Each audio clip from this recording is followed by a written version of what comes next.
നമസ്കാരം. ദീപകിൻ്റെ അകാല മരണത്തെക്കുറിച്ചുള്ള വേദനയും ആശങ്കയും മലയാളികൾക്ക് വിട്ടുപോകുന്നേയില്ല. അവർ അതിവൈകാരികമായി തന്നെ ഈ വിഷയത്തിൽ ഇപ്പോഴും തുടരുകയാണ്.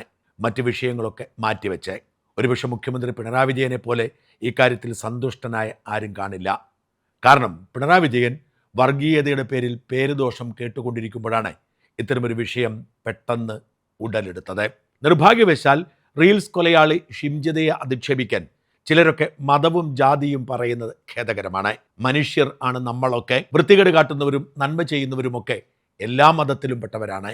ഒരു കുറ്റകൃത്യത്തിൻ്റെ പേരിൽ ആരെയും മതം ചൂണ്ടിക്കാട്ടി അധിക്ഷേപിക്കുന്നത് ഉചിതമല്ല. ഇവിടെ പലരും പലരുടേതായ രീതിയിലുള്ള വ്യാഖ്യാനങ്ങൾ എടുക്കുന്നുണ്ട്. പോലീസ് മടി കാണിച്ചു കേസെടുക്കാൻ എന്നത് വാസ്തവമാണെങ്കിലും അവർ ആത്മഹത്യാ പ്രേരണ കുറ്റത്തിന് കേസെടുത്തിട്ടുണ്ട്. അത് 10 വർഷം വരെ തടവ് കിട്ടുന്ന ഒരു കുറ്റകൃത്യമാണ്. അതുകൊണ്ട് തന്നെ പോലീസ് ഒന്നും ചെയ്തില്ല എന്ന് പറയുന്നത് അനുചിതമാണ്. Police recovery ചെയ്യേണ്ടതുണ്ടായിരുന്നു. അതായത് മൊബൈൽ ഫോൺ നിർണായകമാണ്. അത് റിക്കവറി ചെയ്യാനുള്ള ശ്രമമൊക്കെ നടത്തണമായിരുന്നു. അത് നശിപ്പിച്ചാൽ കേസിനെ ബാധിക്കുമെന്നതൊക്കെ വാസ്തവമാണെങ്കിലും ചില പോസ്റ്റുകൾ കാര്യങ്ങൾ മനസ്സിലാക്കാതെ ഉള്ളതാണെന്ന് പറയാതിരിക്കുന്ന വൃത്തിയില്ല.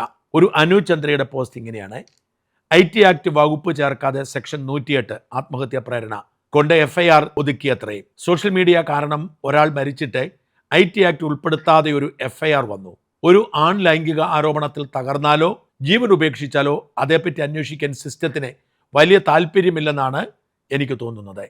അതായത് വിക്ടിം ഒരു ആണാകുമ്പോൾ അയാളെ ഫുൾ വിക്ടിമായി കാണാൻ ഇവിടുത്തെ സംവിധാനങ്ങൾക്ക് എന്തോ ഒരു ബുദ്ധിമുട്ടുണ്ട്. ദീപക് ജീവൻ അവസാനിപ്പിക്കുന്നത് തന്നെ എങ്ങനെയാണ്? സോഷ്യൽ മീഡിയയിലൂടെ പരസ്യമായി അപമാനിക്കപ്പെടുകയും വീഡിയോ പ്രചരിപ്പിക്കുകയും വ്യക്തിത്വത്തിന് മുറിവേൽക്കുകയും ചെയ്ത സാഹചര്യത്തിൽ അല്ലേ? എന്നിട്ടും FIR-ൽ IT ആക്ട് ഉൾപ്പെടുത്താതെ ആത്മഹത്യാ പ്രേരണ വകുപ്പ് വച്ച് മാത്രം കേസ് ഒതുക്കുന്നത് എന്തിൻ്റെ സൂചനയാണ്? ഞാനൊരു സത്യം പറയട്ടെ, പ്രായോഗിക സംവിധാനത്തിൽ ആണിന് പ്രത്യേകിച്ചൊരു വിലയും നമ്മുടെ നാട്ടിലില്ല.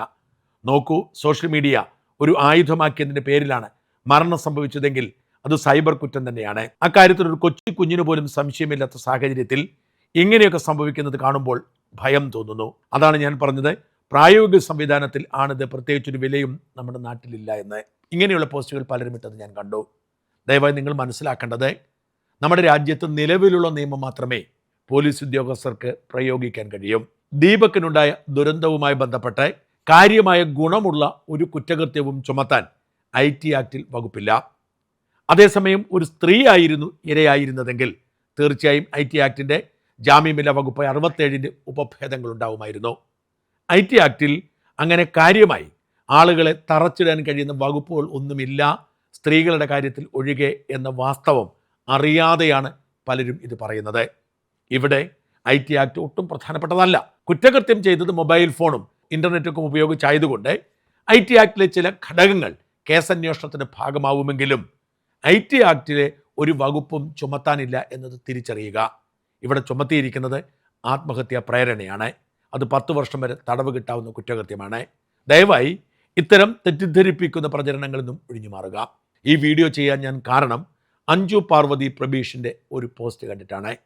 നമ്മുടെ നാട്ടിലെ വ്യാജ ഫെമിനിസത്തെക്കുറിച്ച് ചില ആളുകളെ കൃത്യമായി ടാർഗറ്റ് ചെയ്യാൻ കെണിയൊരുക്കി ആക്രമിച്ചുകൊണ്ടിരിക്കുന്ന, അതിനുവേണ്ടി ചില കഥാപാത്രങ്ങളെ പോലും സൃഷ്ടിച്ച് കരയുന്ന, അത്തരം കഥാപാത്രങ്ങളെ കപ്പിലൊട്ടിച്ച് വിലപിക്കുന്ന മുഖ്യമന്ത്രിമാർ ജീവിച്ചിരിക്കുന്ന നാട്ടിൽ എങ്ങനെയാണ് ഫെമിനിസവും ഫെമിനിസ്റ്റുകളും നാണക്കേടിൻ്റെ പ്രതീകമാവുന്നത് എന്ന് ഒരു സ്ത്രീ എഴുതുകയാണ്.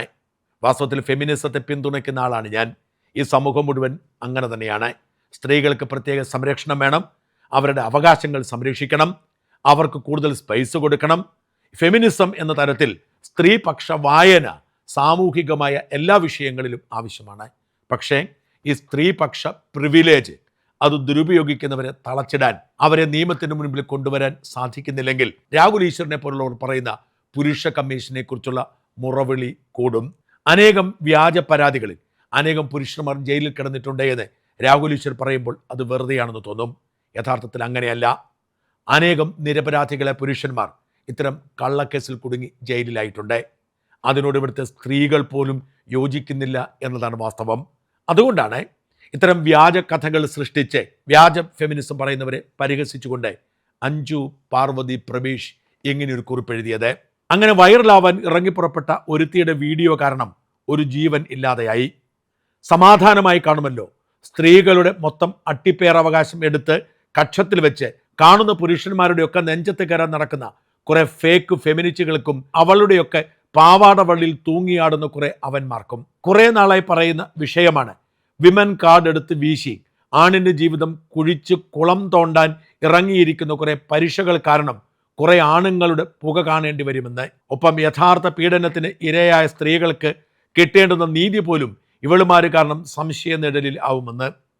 രാഹുൽ ഈശ്വർ പറയുന്ന ആ പുരുഷ കമ്മീഷൻ ഇവിടെ സത്യത്തിൽ നടപ്പാക്കപ്പെടണം. അല്ലെങ്കിൽ ഈ തരത്തിൽ ഉള്ള നാരിമാർ ഒരുമ്പെട്ടിറങ്ങി പുരുഷകുലത്തിന്റെ നാരായ വേര് അറുക്കും. പലപ്പോഴും നാം കാണുന്ന കേൾക്കുന്ന പല പീഡന കഥകളിലും പിന്നീട് ഫാബ്രിക്കേറ്റഡ് അല്ലെങ്കിൽ കുക്ക്ഡ് അപ്പ് സ്റ്റോറികളാണെന്ന് തെളിയാറുണ്ട്. അപ്പോഴൊക്കെ ആരെങ്കിലും ആരോപണ വിധേയനായ പുരുഷൻ അയാളുടെ അവസ്ഥ അതേക്കുറിച്ച് ചിന്തിക്കാറുണ്ടോ? ഇല്ല. ഒരു ആരോപണം വന്നാലുടൻ വെണ്ടയ്ക്ക വലിപ്പത്തിൽ ആണിന്റെ ഫോട്ടോ സഹിതം അച്ചട്ട് നിരത്തുന്ന, അയാളുടെ വകയിലത്തെ കുഞ്ഞമ്മയുടെ വീട് അഡ്രസ്സ് പരസ്യപ്പെടുത്തുന്ന മീഡിയ അയാൾ തെറ്റുകാരനല്ലെന്ന് തെളിയുമ്പോൾ അതേക്കുറിച്ച് എഴുതി കണ്ടിട്ടുണ്ടോ? ഇല്ല. അതാണ് ഇവിടുത്തെ ടോക്സിക് ആയിട്ടുള്ള സാമൂഹ്യ വ്യവസ്ഥ. ആരോപണം തെറ്റാണെന്ന് തെളിഞ്ഞാൽ പോലും അങ്ങനെ ഉണ്ടാക്കിയ പെണ്ണിന് ഒന്നും സംഭവിക്കുന്നില്ല.